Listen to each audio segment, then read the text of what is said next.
Alhamdulillahirabbil alamin wassalatu wassalamu ala habibina Muhammadin wa ala alihi wa sahbihi ajma'in, amma ba'du. Kita ketemu lagi sahabat Rumi yang dirahmati oleh Allah Subhanahu wa taala. Semoga hari-hari kita diberkahi oleh Allah, diturunkan rahmatnya, tetap ada spirit berjamaah dalam kalbu kita. Salat berjamaah menanamkan kebersamaan, menanamkan hubungan antara imam dan makmum, menanamkan hubungan baik antar sesama masyarakat. Sahabat Rumi yang dirahmati Allah Subhanahu wa taala. Ada perbedaan pendapat ulama tentang salat berjamaah di masjid. Secara hukum dalam mazhab Syafi'iyah, pendapat yang terkuat itu adalah bahwa hukum salat berjamaah di masjid itu adalah fardu kifayah. Memang ada di sebagian kalangan Syafi'iyah mengatakan bahwa hukum salat berjamaah apalagi di masjid itu adalah sunat muakkad. Sunat muakkad, tapi Al-Fakir cenderung menghukumi atau menggunakan pendapat ulama yang menyatakan bahwa hukum salat berjamaah terutama di masjid itu adalah fardu kifayah. Apa arti fardu kifayah? Seandainya tidak ada satupun orang yang salat berjamaah di masjid misalnya, maka semuanya akan berdosa. Semuanya akan berdosa. Maka syukur-syukurlah atau bersyukurlah kita kepada orang yang menunaikan salat berjamaah, yang menghidupkan masjid, yang dia istiqomah salat berjamaah meskipun kita tidak berjamaah misalnya. Kita berjamaahnya di rumah atau mungkin kita tidak sempat berjamaah karena dalam perjalanan.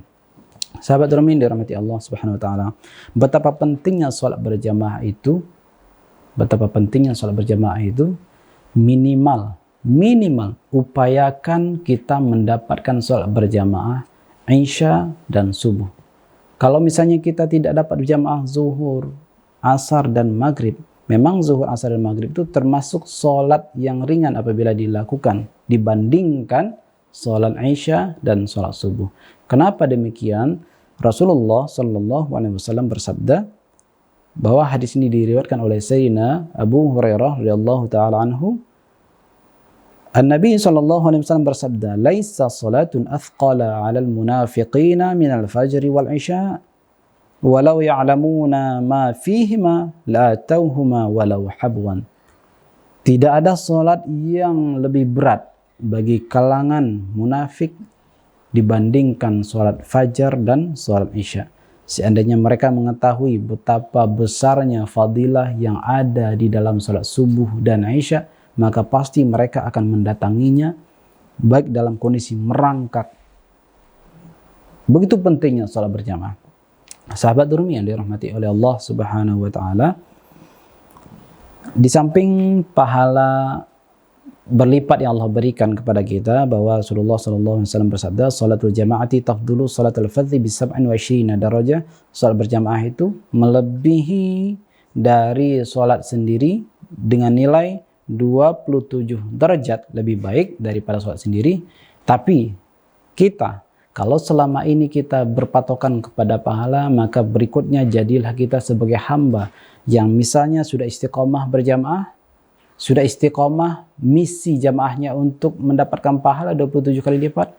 Kita tingkatkan lagi bahwa yang kita butuhkan dalam salat berjamaah itu adalah keridhaan dari Allah Subhanahu wa taala, tidak lagi berbicara nilai dan pahala. Betapapun jutaannya pahala yang Allah berikan, pada hakikatnya tidak akan terbayarkan, tidak akan dapat membayar cinta Allah kepada kita, tidak akan dapat membayar semua nikmat-nikmat yang Allah berikan kepada kita.